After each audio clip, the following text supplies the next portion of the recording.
Bismillahirrahmanirrahim. Assalamualaikum warahmatullahi wabarakatuh. Alhamdulillahi rabbil alamin. Wassalatu wassalamu ala asyrafil anbiya'i wal mursalin, nabiyyina Muhammadin wa ala alihi wa sahbihi ajma'in. Asyhadu an la ilaha illallah wahdahu la syarikalah, wa asyhadu anna Muhammadan abduhu wa rasuluh. Allahumma la sahla illa ma ja'altahu sahla, wa anta taj'alul hazna sahlan idza syi'ta. Allahumma faqihna fi dinik, wa 'allimna ma yanfa'una, warzuqna al-ikhlasa fil qawli wal 'amal, wa zidna 'ilman ya arhamar rahimin. Qala al-Hafidz Umar ibn Ali ibn al-Mulaqqin rahimahullahu ta'ala, al-mutawaffa sana 84 min al-hijrati an-nabawiyyah, fi kitabihi at-tadhkirah fi ulumil hadits. Qala wa ma'rifatu gharibihi wa lughatihi wa tafsiri ma'anihi wa istinbatu ahkamihi. Di antara perkara yang penting berkenaan dengan hadis nabawi adalah ma'rifatu gharibihi wa lughatihi, mengetahui kosakata yang gharib, yang asing ya dalam suatu hadis, dan wa lughatihi, dan bahasanya, wa tafsiru ma'anihi, dan menafsirkan makna hadis tersebut, wastinbatu ahkamihi, dan mengambil petikan hukum dari hadis tersebut. Nah, dan tidak diragukan ini merupakan salah satu tujuan terpenting seorang mempelajari hadis nabawi, baik itu riwayatan maupun diroyah. Salah satu tujuan terpentingnya adalah mengetahui ma'ani hadis tersebut, ya, mengetahui tafsiran dari al-hadis, ma'ani yang terdapat dalam hadis. 6. Dan itu hanya bisa diketahui dengan mengetahui kosakata dalam hadis tersebut. Kalau itu merupakan kata-kata yang gharib atau kata-kata yang muskil, maka itu butuh diketahui untuk mengetahui tafsirannya. 6. Demikian pula wastinbatu ahkamihi. Demikian pula apa? Mengambil istinbat hukum, ya, mengambil istinbat hukum. 6. Kata beliau rahimahullahu taala di sini, ma'rifatu gharibihi. Al-gharib yakni kosakata yang asing dalam hadis. Ya, dikatakan al-gharib wal muskil, kata-kata yang muskil. Ya, al-gharib wal muskil ini dua jenis kata yang tidak jelas maknanya bagi sebagian orang. Apa perbedaan antara al-gharib dan al-muskil? Dikatakan gharibul hadis atau dikatakan muskilul hadis. Ya. Al-gharib itu, kata para ulama, atau persamaan antara al-gharib dengan muskil adalah sama-sama maknanya tidak jelas. Tentunya tidak jelas ini kan sifatnya subjektif. Bagi sebagian orang tidak jelas, bagi yang lain jelas. 6. Jelas ya? Jadi al-gharib wal muskil ini maknanya sama-sama tidak diketahui. Yang membedakan antara al-gharib dengan al-muskil adalah penyebabnya. Mengapa makna kata tersebut jarang diketahui atau mungkin tersembunyi bagi banyak orang. Ya. Perbedaannya dari sisi sebabnya. Kalau al-gharib, kata yang dikatakan itu gharib, ya, itu tidak jelas maknanya dikarenakan qillatul istimal, jarang digunakan. Jadi orang-orang Arab sendiri saja jarang menggunakan kata itu. Karena itulah orang-orang yang mungkin masih kurang pengetahuannya tentang al-fadhil arabiyah, kadang mereka tidak paham apa sih artinya ini, karena jarang mereka dengar qillatul istimal. Jadi kosakata tersebut jarang digunakan dalam hadis nabawi atau dalam ucapan orang-orang Arab secara umum. Karena jarangnya dia digunakan, maka itu menjadi gharib, yakni tersembunyi maknanya. Sementara al-muskil itu ketidakjelasan maknanya bukan gara-gara qillatul istimal, bukan karena sedikitnya penggunaan, tapi dikarenakan lafaz tersebut min qabilil mushtarak, ya, termasuk lafaz-lafaz yang satu kata yang memiliki beberapa makna. Nah, itu muskil. Satu kata tapi memiliki beberapa makna. Karena kata tersebut memiliki beberapa makna, seorang kadang tidak bisa menentukan makna yang mana yang dipakai di sini, sehingga jadilah lafaz tersebut muskil. Ya, maka ini perbedaan antara al-gharib dengan al-mushkil. Dan karena itulah para ulama ya mengarang kitab-kitab khusus dalam masalah ini untuk menjelaskan kosakata yang asing dalam hadis. Ya, seperti kitab-kitab yang seputar gharibul hadis. Gharib al-hadis. Di antara yang masyhur dalam hal ini adalah kitabnya Ibnu Al-Athir rahimahullahu taala. Ya, kitabnya Ibnu Al-Athir rahimahullahu taala, kitab An-Nihayah. 6. Ini termasuk kitab yang sangat penting yang menjelaskan mengenai kosakata yang asing yang terdapat dalam hadis-hadis Rasulullah sallallahu alaihi wasallam. 6. Summa qala rahimahullahu taala wa azwuhu ila sahabati wa tabi'ina wa atba'ihim. Penyandaran hadis kepada sahabat atau kepada tabi'in atau kepada atba'ihim. Ya. 6. Wa azwuhu ya. Baik.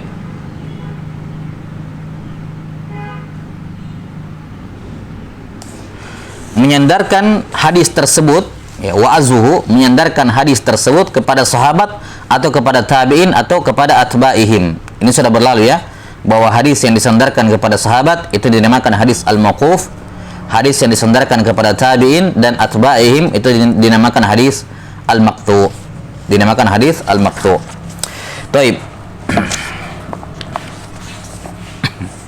Tsumma qala rahimahullahu taala wa yuhtaju fi dzalika ila ma'rifatil ahkamil khamsah. Ya. Dan yuhtaju fi dzalik, dibutuhkan fi dzalika, dalam hal ini. Dzalika di sini kembali ke mana? Disebutkan oleh penulis, oleh muhakkik kepada kalimat istinbat ahkam di atas.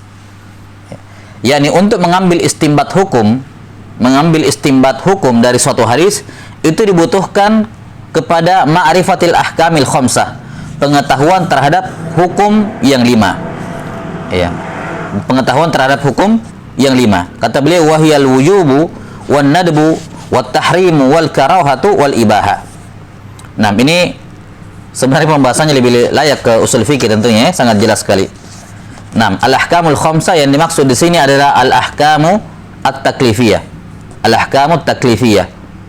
Ya, karena al-ahkam sebagaimana yang ma'ruf ya terbagi menjadi 2, atau al-ahkamu syariah maksud saya. Kalau kita berbicara mengenai al-ahkam kan banyak. Ada al-ahkam al-urfiyah, ada al-ahkam al-aqliyah, ada al-ahkam al-lughawiyah, ya.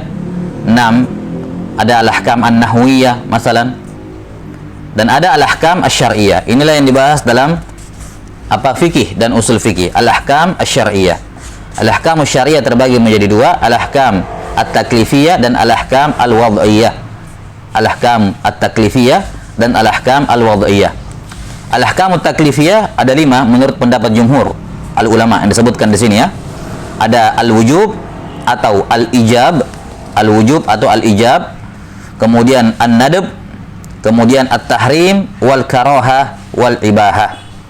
Nah, ini dibutuhkan ilmu ini, yakni ilmu berkenaan dengan ahkam at-taklifiyah al-khamsah ya, untuk menarik hukum, mengambil hukum dari suatu hadis.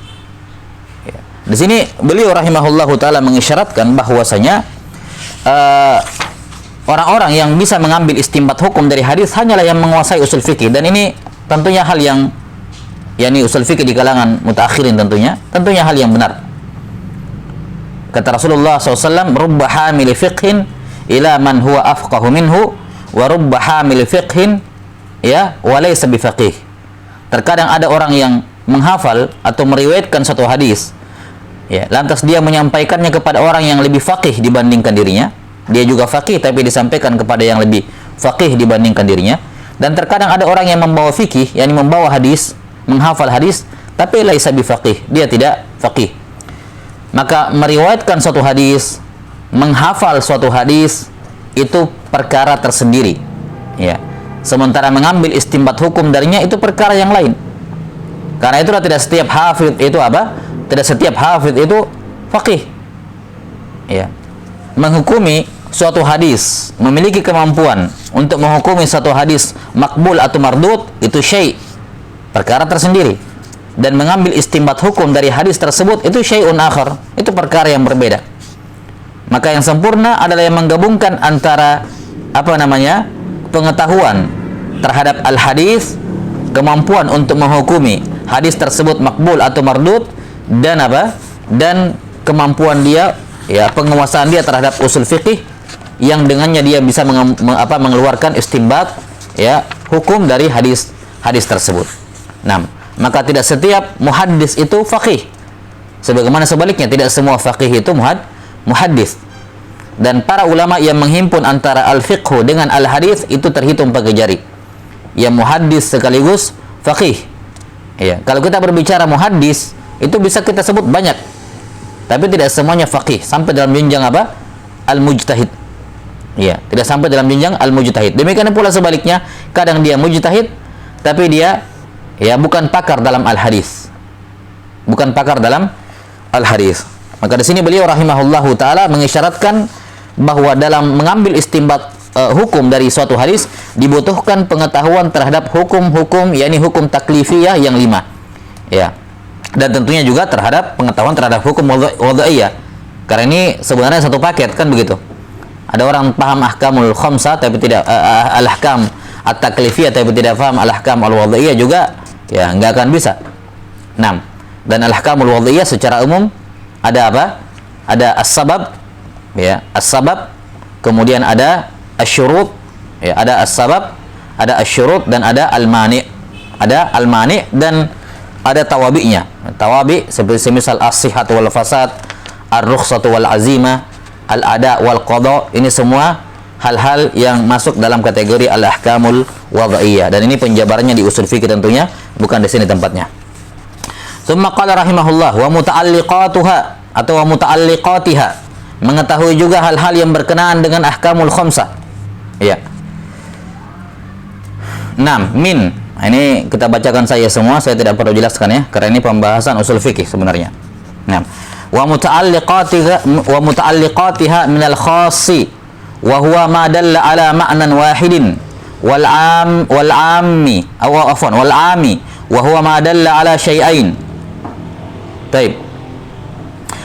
Ma dalla ala syai'aini min jihatin wahidah wal mutlaqi wa huwa ma dalla ala ma'nan wahidin ma'a adami ta'yinin fihi wala syart wal muqayyadi wa huwa ma dalla ala ma'nan ma'a ishtiratin akhar wal mufassali wa huwa ma 'urifa al muradu min lafdhihi wa lam yaftaqir ila al bayani ila ghairihi wal mufassari wa huwa ma warada al bayanu wal muradu bil muradi minhu fi madlulihi wal mujmalu wa huwa ma la yufhamul muradu minhu wa yaftaqiru ila ghairihi. Nah, ini semua mabahis usul fiqh.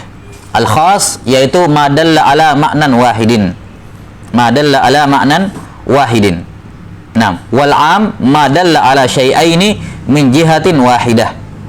Min jihatin wahidah, yang menunjukkan dua hal, ya, dari satu sisi. Min jihatin wahidah, yakni semuanya masuk dalam hukum tersebut. Itu al-'am.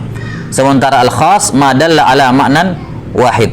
Taib, ini tentunya apa yang beliau sebutkan berupa definisi khas dan al-'am di sini semua sekedar isyarat, dan tarifnya pun masih butuh diarahkan, ya. Tentunya tarif al-khas wal 'am yang beliau sebutkan sini sangat jauh dari belum sampai dalam taraf definisi yang cukup, ya, yang lepas dari kritikan. Tapi ala kulli hal bukan itu pembahasan kita di sini. Yang jelas di sini beliau hanya mengisyaratkan secara umum mengenai hal-hal yang dibutuhkan oleh seorang faqih untuk bisa mengambil hukum dari suatu hadis. Ya, dia harus memahami hal-hal seperti ini. Ya, dia harus memahami hal-hal yang seperti ini dari al-khas wal 'am wal mutlaq wal muqayyad, ya, al-mufassal wal mufassar wal mujmal wal mubayyan. 6. Dan ini semua tentunya pembahasannya panjang. Al-'am, lafaz-lafaz yang menunjukkan am, ya, apa-apa lafaz yang menunjukkan al-'am. 6. Ada masalan lafaz alif lam, ya, listighraqil jinsi. 6. Kemudian nakirah fi siyaqi an-nafi aw an-nahi. 6. Kemudian lafaz kullu dan seterusnya dari lafaz-lafaz yang menunjukkan al-'am, adanya istisna, mi'yarul umum. Kemudian khas, ya, yang mentaksis sesuatu, imma taksisnya muttasil atau taksisnya munfasil. 6.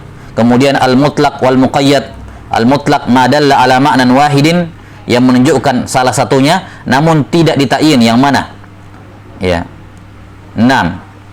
Ketika dikatakan misalnya al-am wal khas, umum dan khusus. 6.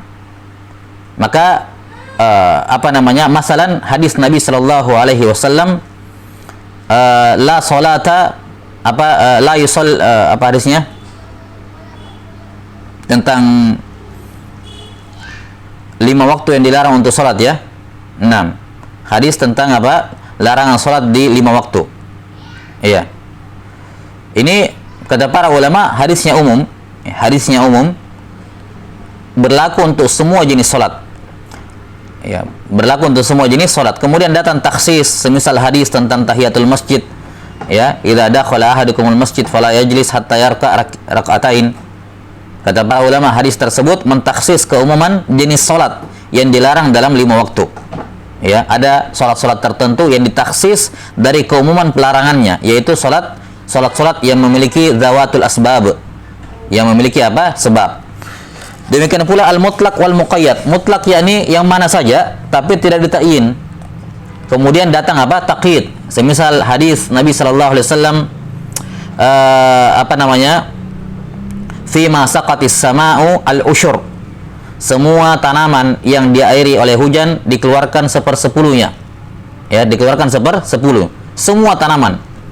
Yang kemudian dijadikan dalil oleh Al-Hanafiyah untuk menyatakan bahwa zakat pertanian untuk semua jenis tanaman. Mutlak, karena hadisnya mutlak.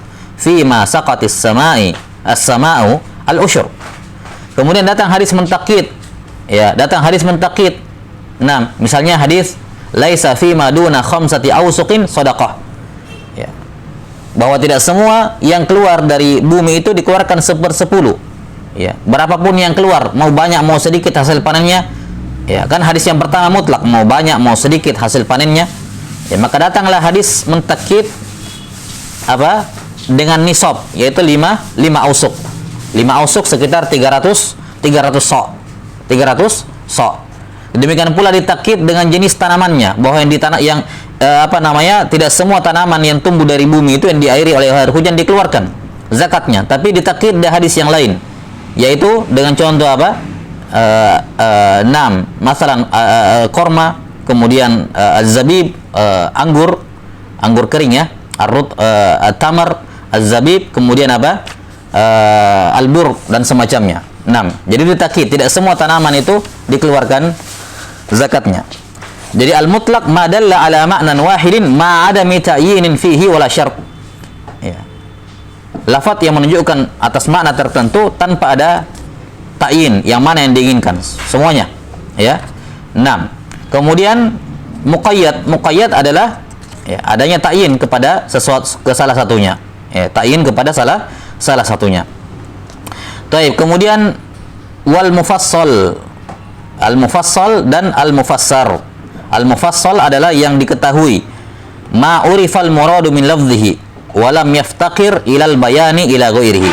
Al-mufassal adalah hadis yang diketahui apa yang dimaksudkan dari lafadznya tanpa membutuhkan penjelasan dari selainnya. Wal mufassar wa huwa ma warada al-bayanu bil muradi minhu fi madlulihi. Al-mufassar adalah lafadz yang ada penjelasan tentang apa yang dimaksudkan darinya. Baik. Wal mujmal, ini al mujmal lawan dari al mufassal, wa huwa ma la yufhamul muradu minhu wa yaftaqiru ila ghairihi. Al mujmal adalah lafadz yang tidak difahami apa yang diinginkan kecuali ada penjelasan, dia membutuhkan penjelasan dari yang lain. 6. Ini al mujmal. Al mujmal kebalikan dari al mufassal. Ya, al mujmal al mufassal. Sementara al mufassar, ya, al mufassar ini lebih luas ya, al mufassar. 6. Ala kulli hal, ini semua pembahasannya dalam usul fikih. Ya, di pembahasan misalnya al mufassal, ya. Al mufassal di antara bentuk lafaz-lafaz yang mufassal adalah an-nas. Adalah An-nas. 6. Yang jelas tidak membutuhkan atau tidak memiliki makna lain. Suatu kata tidak memiliki makna yang lain, itu dinamakan An-nas. Ini al-mufassal. 6. Sementara lafaz-lafaz yang mujmal, misalnya lafaz al-zahir. Al-zahir itu mujmal. Ya, al-zahir itu al-mujmal. 6. Kemudian al-mufassar, demikian pula al-mufassar. Ini berkenaan dengan al-mantuq, kemudian berkenaan dengan al-mafhum dan selainnya, ya, ini semua pembahasannya dalam usul fiqih. Taib. Summa qala rahimahullahu taala wa tarjihu, dalam sebagian nuskhah wa ma'rifatut tarjihi. 6. Wa ma'rifatut tarjihi bainar ruwati min jihati kasratil adadi ma'al istiwa'i fil hifzi wa min jihatil adadi aidha ma'at tabayuni fihi wa ghairi dzalik. 6. Juga penting bagi seorang untuk mengetahui apa at-tarjih, at-tarajih, ya, yakni merojihkan antara para perawi ketika terjadi ikhtilaf di antara mereka. Bagaimana cara mentarjihnya? Kata beliau, kalau hafalannya sama kuat, maka min jihati kasratil adad, dirajihkan yang lebih banyak jumlahnya. Itu kalau al-istiwa fil hifzi, kalau mereka sama dalam hal hafalan, maka didahulukan yang lebih banyak, dirajihkan yang lebih banyak jumlahnya. Tapi kalau berbeda bobotnya, berbeda hifznya, apakah tetap diperhitungkan jumlahnya? Kata beliau, iya. Wa min jihatil adadi aidan ma'at tabayuni fihi, yakni walaupun hafalannya terjadi tabayun, ada perbedaan dari sisi kekuatan hafalan, tetap diperhitungkan juga adat. Iya, tetap diperhitungkan juga al-adat. yakni misalnya 1 lawan 3, tapi satu orang ini sendirian lebih kuat hafalannya dibandingkan gabungan 3 orang ini. Kira-kira yang mana dikuatkan? Nah, ini butuh pendalaman lagi, ya, butuh qarinah, ya, untuk menguatkan apakah dalam keadaan seperti ini kita kuatkan dari sisi hafalan, dengan demikian kita menguatkan yang sendirian ini, ataukah misalnya kita kuatkan yang lebih banyak jumlahnya sehingga kita kuatkan 3 orang ini. Nah, ini juga penting diketahui, kata beliau rahimahullahu taala. Kemudian wa ghairi dzalik, dan yang semisalnya, yakni semisalnya dari cara-cara mentarjih yang macam-macam tentunya. Kalau kita berbicara masalah tarjih al-bainar riwayat, ya, ini tentunya kadang beda kasus, beda cara mentarjihnya. Beda kasus, beda mentarjih. Di antaranya misalnya seorang perawi itu merupakan asbatun nas fi fulan. Dia adalah manusia, orang-orang yang paling kuat riwayatnya dari gurunya. Maka yang seperti ini memberikan nilai lebih, ya. Atau misalnya dia mungkin hafalannya doif, tapi kalau dia meriwayatkan dari bapaknya, dia orang yang paling paham tentang hadis-hadis bapaknya. Misalnya Abdurrahman bin Zaid bin Aslam, ya, ketika meriwayatkan dari ayahnya Zaid bin Aslam, tentunya walaupun dari sisi hafalan Abdurrahman ini doif, tapi ketika dia meriwayatkan dari bapaknya, ini dijadikan pertimbangan tersendiri. Dijadikan pertimbangan tersendiri, ya. Ini salah satu bentuk tarjih. Dan tentunya masalah bentuk-bentuk tarjih, ya, dalam masalah riwayat ini tidak bisa dibatasi. Nah, karena para ulama kadang mentarjih dengan qara'in, dengan karina-karina yang terkadang itu dipetik dari suatu hadis yang tidak bisa diterapkan di hadis yang lain, Taib. Tsumma qala rahimahullahu taala wa ma'rifatu nasikhihi wa mansukhihi, mengetahui mana hadits nasikh dan mana hadits al-mansukh. Ini juga kata Al-Hafidz Ibnu Katsir rahimahullah, ini pembahasan nasikh wal mansukh lebih tepat dibahas dalam pembahasan usul fiqih. Namun seorang muhaddis juga butuh mengetahui an-nasikh wal mansukh, apa bukti atau apa lafaz-lafaz yang menunjukkan bahwa suatu hadis itu mansukh, ya, dengan hadis yang lain. Namun kalau kita berbicara tentunya dalam masalah syariat secara umum, maka nasikh wal mansukh itu tidak hanya berkenaan dengan as-sunnah, tapi juga tentunya berkenaan dengan Al-Qur'an, dengan Alkitab. Nah, maka berkenaan dalam masalah nasikh wal mansukh yang berkenaan dengan Alkitab dan sunnah, di sini ada 4 keadaan. Ada 4 keadaan. Yang pertama adalah naskhul kitabi bil kitab. Ya. Al-Quran satu ayat dimansukh dengan ayat yang lain. Yang kedua adalah naskhus sunnati bil kitab. Suatu hadis dimansukh dengan ayat. Yang ketiga naskhus sunnati bis sunnah. Suatu hadis dimansukh dengan hadis yang lain. Ini 3 perkara disepakati adanya. Perkara yang keempat mukhtalaf, ada tidaknya. yaitu naskhul Qur'ani atau naskhul kitabi bis sunnah. Ya, suatu ayat dimansukh dengan Quran, mansukh dengan hadis. Jadi ayat Quran mansukh dengan hadis. Apakah ada wujudnya? Ini ada khilaf ya, di kalangan para ulama. Nah, ini pembahasannya tentunya sudah mengarah ke usul fikih. Ya. Adapun dalam mustalahul hadis, pembahasan nasikh wal mansukh tidak seluas, ya, tidak seluas dengan pembahasan nasikh wal mansukh dalam usul fikih. Cuman seorang muhaddis perlu mengetahui hal ini. Ya. Dan ini menunjukkan kepada kita, pembahasan nasikh wal mansukh ini menunjukkan kepada kita bahwa tidak setiap hadis sahih itu diamalkan. Ya, tidak semua hadis sahih berarti harus diamalkan. Yani karena ada hadis-hadis sahih kemudian hukumnya mansukh sehingga tidak diamalkan. Taib. Summa qala rahimahullahu taala, dari penjabarnya sekali lagi di usul fikih ya. Bagaimana pembagian nasikh dari sudut wujudul badal atau tidak, adanya badal atau tidak, ya. 6. Nasikh nasikhnya lebih berat kah, atau nasikhnya lebih ringan, atau nasikhnya musawin. 6. Ini semua pembahasannya di usul fikih. Wa ma'rifatus sahabati wa atba'ihim, mengetahui sahabat dan atba'ihim, yakni para tabi'in. 6. As-sahabi, ya. As-sahabi, ya, kata Al-Hafidz Ibnu Hajar rahimahullahu taala, man laqiyan nabiyya sallallahu alaihi wasallam mu'minan bihi wa mata 'alal islam wa in takhallalat riddatun fil asah.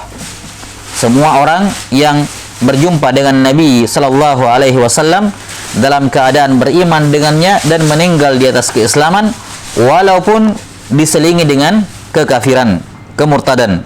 Walaupun diselingi dengan kemurtadan. Ini sudah berlalu pembahasan mengenai as-sahaba. Demikian pula atba'ihim, mengetahui tabi'ut tabi'in. Mengetahui tabi'in. Tabi'in juga sudah dijelaskan. Tabi'in adalah man laqiyas sahabiyya wa mata 'alal Islam. Iya. Man laqiyas sahabiyya wa mata 'alal Islam. Orang yang berjumpa dengan sahabat walaupun bukan dalam keadaan muslim, dia berjumpa dengan sahabat tapi syaratnya dia meninggal di atas Islam, maka dia adalah seorang tabi'in. Mengetahui sahabat dan tabi'in. Ya, ini penting diketahui sahabat, siapa-siapa saja nama sahabat Nabi sallallahu alaihi wasallam, terkhusus sahabat-sahabat yang banyak meriwayatkan hadis. Ya. Selayaknya seorang talibul hadis, ya, mengetahui al-muktsiruna fir riwayah. Siapa-siapa saja sahabat yang paling banyak meriwayatkan hadis Nabi sallallahu alaihi wasallam, ya, sebagaimana dikatakan oleh siapa?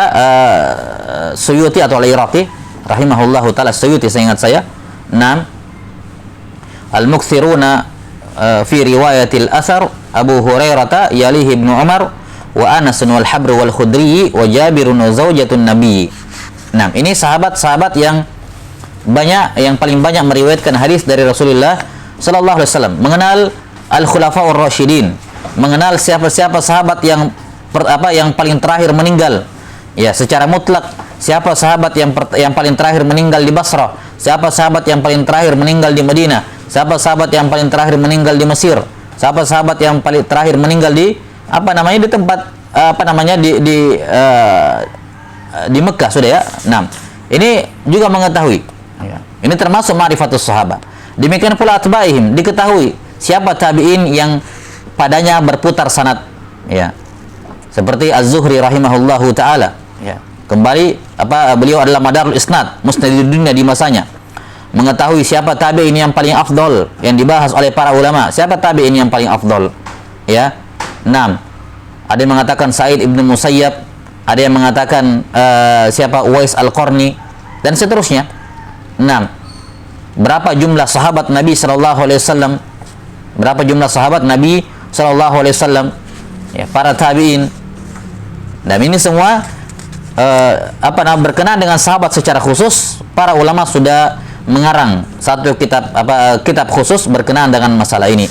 Ya, di antaranya kitab Ibnul Athir rahimahullahu taala Usdul Ghabah fi Ma'rifatis Sahabah. Kemudian juga kitabnya Ibn Abdul Bar Al-Isti'ab, ya, dalam biografi sahabat. Demikian pula Ibnu Hajar rahimahullahu taala, ya, Al-Isabah fi Tamyizis Sahabah. Ini semua disebutkan di dalamnya biografi para sahabat Nabi sallallahu alaihi wasallam. 6. Tsumma qala rahimahullahu taala wa man rawa 'anil akabiri 'anil asagir. Riwayat akabir 'anil asagir. Al-akabir di sini secara umum yang dimaksud adalah yang lebih tua. Riwayat dari orang yang lebih tua ke usianya kepada yang lebih muda, dari orang yang lebih muda. 6. Dan riwayatul akabir anil asagir ini misalnya riwayat sahabat dari tabi'in. Ini sudah pernah kita bahas ketika membahas masalah mursal. Masalah apa? Mursal sahabat. Sebagian ulama ada yang menolak atau tidak menerima atau mendoifkan mursal sahabat dengan alasan adanya ditemukan beberapa riwayat di mana sahabat meriwayatkan dari tabi'in. Nah, ini contoh riwayat sahabat dari tabi'in, ini merupakan apa? Bentuk al-akabir, riwayatul akabir anil asagir. Riwayatul akabir anil asagir. Kemudian juga seperti disebutkan di sini contohnya kariwayatin Nabi sallallahu alaihi wasallam an Tamimid Dari. Ya, an Tamim ad-Dari. Riwayat Nabi sallallahu alaihi wasallam dari sahabat Tamim bin Aus ad-Dari. yakni tentang kisah Jassasah itu. Kisahnya apa? Jassasah yang beliau ketemu ya di ketika perahunya kapalnya Tamim ad-Dari terombang-ambing kemudian terdampar di sebuah pulau yang bertemu dengan Dajjal. Ya, di mana setelah pulang Nabi Tamim bin Aus ad-Dari menyampaikannya, menceritakan kisah itu kepada Nabi sallallahu alaihi wasallam, dan kemudian Nabi sallallahu alaihi wasallam naik ke atas mimbar dan berkata apa? Bahwa Tamim bin Aus, Tamim ad-Dari menceritakan kepada kami. Nah, demikian pula riwayat Nabi sallallahu alaihi wasallam dari Abu Bakar As-Siddiq disebutkan tentang azan. Tentang apa? Azan. 6. Di mana Nabi sallallahu alaihi wasallam berkata, "Haddatsani Umar annahu ma sabaqa Abu Bakrin ila khairin qat illa sabaqahu bihi." 6. Kata siapa? Rasulullah sallallahu alaihi wasallam. Oh, taib. Di sini kariwayatin Nabi sallallahu alaihi wasallam an Tamimid Dari wa As-Siddiq, yani wa Anis Siddiq, tentang Abu Bakar As-Siddiq, di mana Nabi sallallahu alaihi wasallam meriwayatkannya dari Umar bin Khattab. Kata Nabi sallallahu alaihi wasallam, "Haddatsani Umar." Umar menceritakan kepada saya bahwa tidaklah annahu ma sabaqa Abu Bakrin ila khairin qat illa sabaqahu bihi. Umar berkata tidaklah dia berusaha untuk mendahului Abu Bakar dalam kebaikan kecuali Abu Bakar mendahulinya. 6. Jadi di sini Nabi sallallahu alaihi wasallam meriwayatkan dari Umar Anis Siddiq, yakni tentang Abu Bakar. Jadi bukan Nabi sallallahu alaihi wasallam meriwayatkan dari Abu Bakar, tapi meriwayatkan dari Umar tentang As-Siddiq, tentang Abu Bakar As-Siddiq radhiyallahu ta'ala anhu wa ghairihima, dan selainnya. Baik, ini contoh riwayatul akabir anil asagir. Contoh lain riwayatul akabir anil asagir adalah riwayat syekh dari tilmiznya, riwayat seorang guru dari muridnya, seperti riwayat Imam Al-Bukhari rahimahullah dari Imam At-Tirmidzi. At-Tirmidzi adalah murid Imam Al-Bukhari. Namun ditemukan dalam satu Sunan At-Tirmidzi, dalam Jami' At-Tirmidzi, ada satu hadis di mana Imam Al-Bukhari meriwayatkan dari At-Tirmidzi. Dan ini termasuk riwayatul akabir anil asagir. Riwayatul akabir anil asagir. Termasuk juga di dalamnya riwayatul akabir anil asagir adalah riwayat siapa? Salih bin Kaisan dari Az-Zuhri. Ya, Salih bin Kaisan dari Az-Zuhri, di mana Salih bin Kaisan lebih tua 9 tahun dibandingkan Az-Zuhri. Lebih tua 9 tahun dibandingkan Az-Zuhri. Ini juga riwayatul akabir anil asagir. Tsumma qala rahimahullahu ta'ala wa yulaqabu aidan bi riwayatil fadili anil mafdul. Riwayatil akabir anil asagir juga dinamakan riwayatul fadil anil mafdul. 6. Wa riwayati syekhi anit tilmiz. Ini ya, riwayat syekh dari tilmiz seperti Al-Bukhari tadi yang meriwayatkan dari At-Tirmidzi. Ka riwayati Zuhri wa Yahya bin Sa'id wa Rabi'ah wa ghairihim an Malik. Ini contoh lagi, contoh guru dari meriwayatkan dari murid, yakni Az-Zuhri, Yahya bin Sa'id dan Rabi'ah. Tiga-tiganya ini adalah muridnya atau gurunya Imam Malik. Tiga-tiganya merupakan guru dari Imam Malik, namun didapati Az-Zuhri pernah meriwayatkan dari Imam Malik dari muridnya, demikian pula Yahya bin Sa'id, Al-Ansari dan juga Rabi'ah. 6. Meriwayatkan dari Imam Malik. Summa qala rahimahullahu taala wa riwayatun nadhiri anin nadhir. Riwayat dari orang yang selevel. Ini dikenal dengan riwayatul aqran. Riwayatul aqran. Yani riwayat dari dua orang yang sama-sama berguru dari orang yang sama, namun kemudian saling meriwayatkan satu sama lain. Kas-Tsauri wa Abi Hanifah an Malikin hadis al-ayyimu ahaqqu bi nafsiha min waliha. Seperti misalnya Sufyan Ats-Tsauri dan Abu Hanifah yang meriwayatkan dari Imam Malik. Yang meriwayatkan dari Imam Malik hadis bahwa perempuan yang al-ayyim, janda, itu lebih berhak terhadap dirinya dibandingkan walinya. Ya, ini dalam keputusan calon suaminya. Nah, di sini Abu Hanifah dan Ats-Tsauri itu semasa atau satu qarin ya, setabaqat dengan Imam Malik. Setabaqat dengan Imam Malik. 6. Namun Abu Hanifah meriwayatkan dari Imam Malik. Ini riwayatul aqran namanya. Dikatakan di sini oleh beliau riwayatun nadhiri anin nadhir. Semisal dengannya riwayat sahabat dari sahabat, ini kan sama. Karena sahabat secara umum itu satu tabaqat, mereka qarin. Seperti riwayat Abu Hurairah radhiyallahu an dari Aisyah, ya, dari Aisyah radhiyallahu taala anha. Atau riwayat misalnya Al-Abbas, ya, Ibnu Abdul Muttalib dari anaknya Abdullah bin Abbas. 6. Summa qala rahimahullah, atau termasuk juga di dalamnya riwayatul aqran, misalnya riwayatnya Umar ibn Abdul Aziz, riwayat Umar ibn Abdul Aziz dari Az-Zuhri. Ya, riwayat Umar ibn Abdul Aziz dari Az-Zuhri. Ini juga riwayatul aqran. 6. Wa ma'rifatul aba'i 'anil abna. Riwayatul aba'i 'anil abna. Riwayat ayah dari anak. Ka riwayatil Abbas an ibnihi al-Fadl wa aksihi. Ya, riwayat Al-Abbas ibn Abdul Muttalib dari anaknya Al-Fadl ibn Abbas. Ini riwayatil aba anil abna. 6. Riwayat bapak dari anak. Ini tidak banyak bentuknya ya, tidak banyak contohnya. Baik. Demikian pula Al-Abbas pernah meriwayatkan dari Abdullah bin Abbas, juga anaknya. 6. Wa aksuhu, dan sebaliknya, anaknya, dan ini yang asal, anak meriwayatkan dari ayah, ini banyak.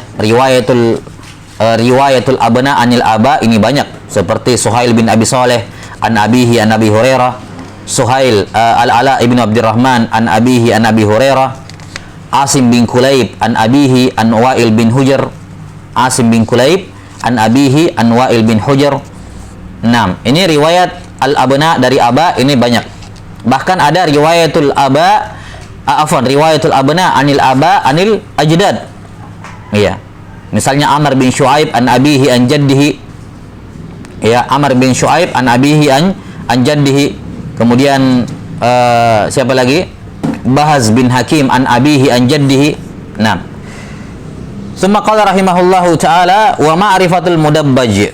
Nah, wa huwa riwayatul aqrani ba'dihim ba'dha. Juga mengetahui riwayat al-mudabbaj. Afwan, ada yang lewat. Wa kadza riwayatul ummi an waladiha. Riwayat ibu dari putranya. Seperti misalnya riwayat Anas bin Malik dari putra beliau Aminah. Ya. Dari putri beliau Aminah. 6. Aminah bintu Anas bin Malik. Ya. Riwayat beliau disebutkan oleh Imam Al-Bukhari rahimahullahu taala. Ya, disebutkan oleh Imam Al-Bukhari rahimahullahu taala. Ya. Kata Anas bin Malik radhiyallahu an, haddatsatni ibnati Aminatu annahu dufina li sulbi ila maqdamil Hajjajil Basra bid'un wa ishruna wa mi'ah. Kata Anas bin Malik, putriku Aminah menceritakan kepadaku bahwa sudah anak keturunan saya yang meninggal sejak dari awal sampai pada zamannya Al-Hajjaj bin Yusuf, itu sudah 120 orang lebih yang meninggal. 120 orang lebih yang meninggal dari sulbinya beliau, yakni anak keturunannya, anaknya kah, cucunya, atau yang semacamnya. Baik, ini riwayat seorang Apa ini? Riwayat ibu dari anaknya. Bukan ya. Itu tadi riwayat apa namanya? Riwayat ayah dari anak perempuannya, itu masuk dalam kategori al-aba anil abna. Riwayatil aba anil abna. Adapun riwayatil an waladiha, riwayat ibu dari anaknya, ini wallahu alam. Nah. Taib. Labas, kita skip ini riwayatul an waladiha. Ya. Summa qala rahimahullahu taala wa ma'rifatul mudabbaj wa huwa riwayatul aqrani ba'dihim an ba'd. Fa in rawa ahaduhuma 'anil akhar wa lam yarwil akharu anhu fa ghairu mudabbaj. 6. Kemudian kata beliau mengetahui al-mudabbaj. Apa itu al-mudabbaj? Yaitu riwayatul aqran ba'duhum an ba'd. Riwayat al-aqran satu sama lain. Jadi riwayatnya dua arah. Kalau riwayatnya cuma satu arah, kalau salah satunya meriwayatkan dari yang lain, walam yarwil akhar anhu, tapi yang lainnya tidak meriwayatkan balik kepadanya, maka ini ghairu mudabbaj, bukan mudabbaj namanya, namun dinamakan riwayatul aqran. Itu yang beliau sebutkan di poin sebelumnya, riwayatun nadhiri anin nadhir. Jadi riwayatun nadhiri anin nadhir adalah riwayat seorang kawan kepada kawannya yang lain. Ya, kalau kawannya yang lain itu juga meriwayatkan kembali dari dirinya, itu namanya mudabbaj. Yani riwayatnya dua arah. Riwayatnya dua arah. Baik. Seperti misalnya Abu Hurairah dengan Aisyah radhiyallahu anha.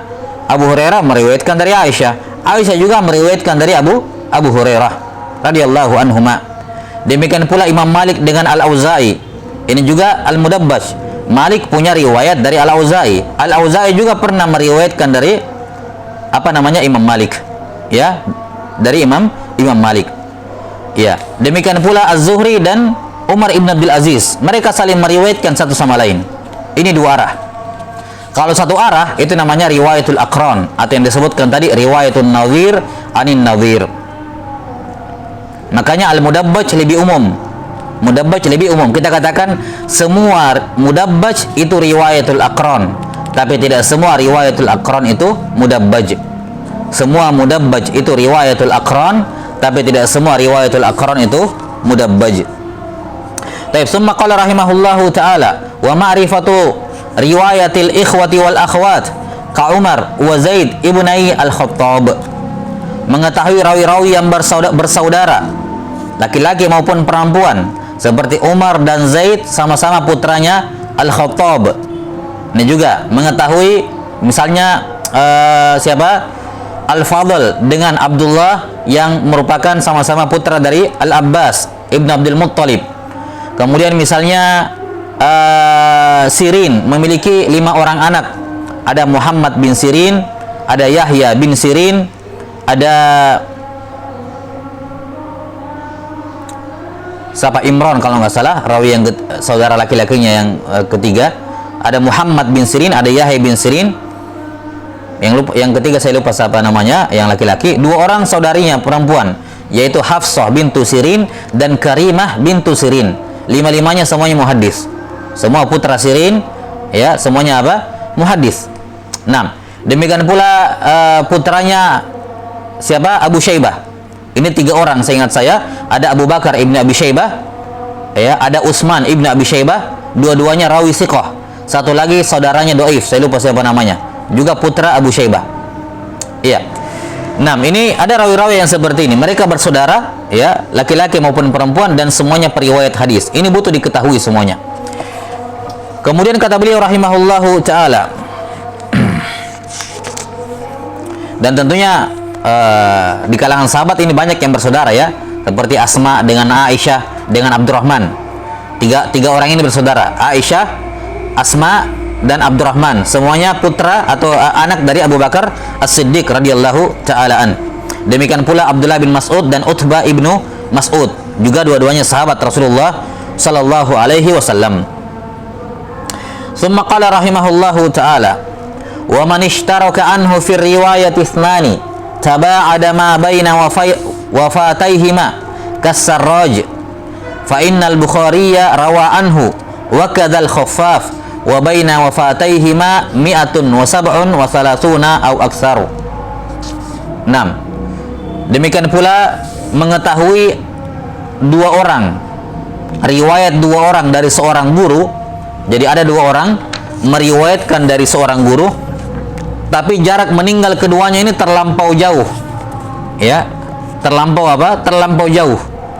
Ini juga perlu diketahui. Ini namanya as-sabiqu wal lahiq. Ya, dalam buku-buku mustalah yang lain disebut dengan nama as-sabiq wal lahiq, yang meninggal lebih dahulu, yang meninggal belakangan. Yani ada dua orang meriwayatkan dari guru yang sama, tapi jarak meninggal dua orang ini terlampau jauh. Ya, terlampau jauh. 6. Contohnya di sini adalah As-Sarraj. Contohnya Al-Bukhari dengan Al-Khaffaf. Ya, Al-Bukhari dan Al-Khaffaf pernah meriwayatkan dari As-Sarraj ini, Abu Bakar As-Sarraj. 6. Jadi Imam Al-Bukhari rahimahullahu taala, Imam Al-Bukhari rahimahullah, demikian pula Al-Khaffaf, 6, Abul Husain Al-Khaffaf, 6. Itu sama-sama pernah meriwayatkan dari As-Sarraj ini, Muhammad ibn Ishaq As-Sarraj. 6. Tapi jadi Al-Bukhari dan siapa tadi? Al-Khaffaf sama-sama meriwayatkan dari As-Sarraj. Namun jarak wafat keduanya, di mana Al-Bukhari tentunya meninggal lebih dahulu, ya. Kemudian baru disusul oleh Al-Khaffaf, tapi jarak meninggal keduanya adalah 137 tahun atau lebih. Ya, jadi Imam Al-Bukhari dan Al-Khaffaf sama-sama meriwayatkan dari As-Sarraj. Tapi jarak meninggalnya Bukhari dengan Al-Khaffaf ini 137 tahun. Ini kalau seorang tidak mengetahui ada namanya As-Sabiq wal Lahiq, nanti dia akan berpikir ini salah sanad ini sanadnya ada yang salah. Masa ada dua orang meriwayatkan dari orang yang sama, tapi selisih meninggalnya 137 tahun. Ini tidak mungkin. Ini tidak mungkin. Ya.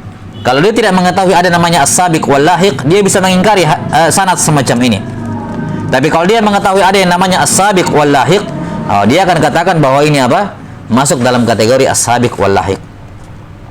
Bagaimana kok bisa jarak meninggalnya Al-Bukhari dengan Al-Khaffaf 137 tahun, padahal keduanya sama-sama meriwayatkan dari As-Sarraj? Dijelaskan oleh para ulama bahwa sebenarnya As-Sarraj ini muridnya Imamul Bukhari. As-Sarraj ini muridnya apa? Imamul Bukhari. Dia muridnya Imamul Bukhari asalnya. As-Sarraj ini murid dari Imamul Bukhari. Cuman dalam kitabnya At-Tarikh Al-Kabir, Al-Bukhari pernah ada riwayat dari As-Sarraj. Dalam Tarikh Al-Kabir ini, Al-Bukhari pernah meriwayatkan dari As-Sarraj. Jadi ini masuk dalam kategori riwayatul akabir anil asagir. Riwayatul akabir anil asagir. Ya. Jadi Bukhari pernah meriwayatkan dari As-Sarraj bukan karena dia muridnya. Ini mimbab riwayatul akabir anil asagir. Yani Bukhari tetap guru, cuman di sebagian keadaan Al-Bukhari pernah meriwayatkan dari As-Sarraj, sebagaimana Bukhari pernah meriwayatkan dari Imam At-Tirmidzi. Ya. Itu bukan riwayat dari murid ke guru, enggak, karena Bukhari bukan murid dari Tirmidzi. Sebagaimana Bukhari bukan murid dari As-Sarraj. As-Sarraj yang murid kepada Imam Al-Bukhari. Cuman pernah ditemukan Al-Bukhari meriwayatkan dari As-Sarraj. Itu mimbab riwayatul akabir anil asagir. Ya, kemudian tentunya Al-Bukhari meninggal lebih dahulu dibandingkan As-Sarraj, karena As-Sarraj muridnya meninggal lebih dahulu. As-Sarraj masih hidup. As-Sarraj masih hidup. Kemudian datanglah Al-Khaffaf berguru kepada As-Sarraj. Dan tentunya secara umum Al-Khaffaf lebih terakhir meninggalnya dibandingkan As-Sarraj karena usianya lebih muda. Ya, 137 tahun kemudian barulah Al-Khaffaf meninggal. Jadi jarak meninggalnya Bukhari yang merupakan guru As-Sarraj dengan jarak meninggalnya Al-Khaffaf itu 137 tahun. Ya. Itu namanya As-Sabiq wal Lahiq. Dari sini kita bisa melihat bahwa secara umum As-Sabiq wal Lahiq itu bisa dikatakan mustahil atau mungkin sangat sulit terwujud, kecuali salah satunya ada yang merupakan riwayatul akabir anil asagir. Riwayatul akabir anil asagir. Sebagaimana di sini Al-Bukhari meriwayatkan dari As-Sarraj, itu akabir anil asagir. Sehingga wajar kalau jarak meninggalnya ya 137 tahun. Nah, maka ini perlu diketahui. Summa qala rahimahullahu ta'ala wa man lam yarwi anhu illa wahidun minas sahabati faman ba'dahum ka Muhammad ibn Safwan lam yarwi anhu ghairu sya'bi. Juga penting untuk mengetahui rawi-rawi yang tidak ada yang meriwayatkan dari dia kecuali satu orang, baik dari kalangan sahabat maupun setelahnya. Seperti misalnya Muhammad bin Safwan radhiyallahu taala anhu. Ini sahabat Muhammad bin Safwan, tidak ada yang meriwayatkan dari dia kecuali Asy-Sya'bi, Amir bin Syarahil. Asy-Sya'bi ini adalah tabi'i kabir. Ya, namun tidak ada yang meriwayatkan dari Muhammad bin Safwan Al-Ansari ini, seorang sahabat radhiyallahu an, kecuali Asy-Sya'bi. Ya, ini namanya apa? Al-Wuhdan. Ini namanya apa? Al-Wuhdan, yaitu rawi-rawi yang tidak ada yang meriwayatkan dari dia kecuali satu orang. Ya, kecuali satu orang. Taib. Contoh lain, Husain ibn Muhammad Al-Ansari. Husain ibn Muhammad Al-Ansari, beliau seorang tabi'i. Husain ibn Muhammad Al-Ansari, seorang tabi'in, tidak ada yang meriwayatkan dari dia kecuali Az-Zuhri. Hanya Az-Zuhri yang meriwayatkan darinya. Contoh lain misalnya Musayyab ibnu Hazan radhiyallahu an, salah seorang sahabat yang meriwayatkan kisah matinya Abu Thalib itu. Musayyab ibnu Hazan, tidak ada yang meriwayatkan dari dia kecuali anaknya, Sa'id ibnu Musayyab. Sa'id ibnu Al-Musayyab. Jelas ya? Nama ayahnya Musayyab ibnu Hazan, juga termasuk rawi dalam masalah ini. yakni sahabat yang tidak ada yang meriwayatkan dari dia kecuali satu orang. 6. Contoh lain misalnya Yazid atau Zaid ibn Rabah al-Madani. Zaid ibn Rabah al-Madani. 6. Ini termasuk tabaqat tabi'in. Tabi'in wasat. Tabi'in wasat. Tidak ada yang meriwayatkan dari dia kecuali Imam Malik. Tidak ada yang meriwayatkan dari dia kecuali Imam Malik. Zaid ibn Rabah al-Madani. Imam Malik bersendirian meriwayatkan darinya.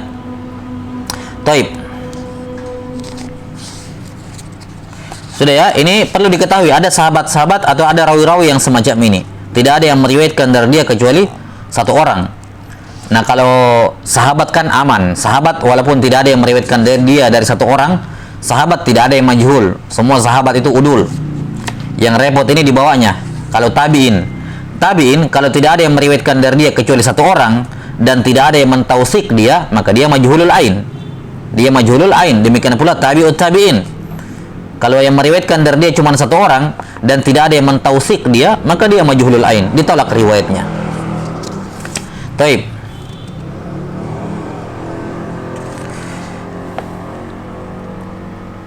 Tsumma qala rahimahullahu taala wa man 'urifa bi asma'in wa bi asma'i atau bi asma'a wa nu'utin muta'addidah ka Muhammad ibn Sa'ib al-Kalbi al-Mufassir. Nah, demikian pula mengetahui rawi-rawi yang dikenal bi asma'a wa nu'utin muta'addidah, yang dikenal dengan nama dan sifat yang berbeda-beda, yakni satu orang tapi punya beberapa nama panggilan, seperti Muhammad ibn Sa'ib al-Kalbi ini. Ya, Muhammad ibn Sa'ib al-Kalbi. 6. Kadang dia dipanggil Muhammad ibn Sa'ib al-Kalbi, kadang dikatakan Hammad, kadang dikatakan Abu Nadhr, kadang dikatakan Abu Hisham, kadang dikatakan Abu Sa'id. Ya, ini yang pernah kita sebutkan Atiyah al-Aufi, ya, yang meriwayatkan dari Abu Sa'id al-Khudri. Dia kalau meriwayatkan dari Muhammad ibn Sa'ib, dia panggil Abu Sa'id, dan dia yang memberikan kunyah kepada gurunya. Dia Atiyah al-Aufi ini berkata kepada Muhammad ibn Sa'ib, "Ukannika Abu Sa'id."